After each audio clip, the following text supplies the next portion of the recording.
नमस्कार. नमस्कार. आपलं शेत कुठे आहे ब्राह्मणपुरी. आणि आपलं नाव कांतीलाल भगवान पाटील. आणि आजची तारीख?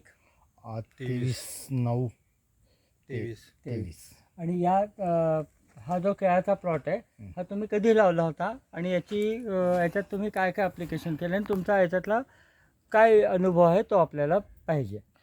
हा प्लॉट आहे ते 30 मेचा प्लॉट आहे. हां 30 मेचा प्लॉट लावल्यामुळे गरमी जास्त होती प्लॉटाला. हां रोपं लावले 5,500.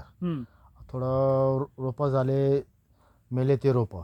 आणि रोपं सांधे मी अपडाऊन झाले 3 वेळेस रोपं अपडाऊन झाले, पूर्ण खालीवर होता प्लॉट.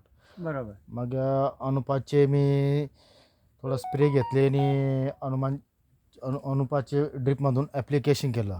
अनुपान आर आणि ते ॲप्लिकेशन केलं. त्याने 1.5-2 महिन्यानंतर फार रिझल्ट आला. काय फरक पडला?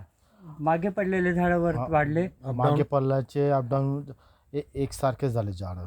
आणि थोडं पानाची साईज बी मोठी झाली आणि थोडं पान बी व्यवस्थित दिसतं. आणि आता आपल्या प्लॉट वाटायला लागला केळाचा प्लॉट. प्लॉटमध्ये प्लॉट आला कंडिशनमध्ये आला. असं आपण असं म्हणू शकतो की जे सांडण्यामुळे जे 30% 40% नुकसान होईल वाटत होतं ते आता आपण 5-10% फक्त राहील. 5-10%. तरी याच्यात प्रयत्न करू आपण जास्तीत जास्त. अजून तुम्ही फॉलो केले सिस्टीम तर त्याच्यात तुम्हाला रिझल्ट चांगले मिळतील.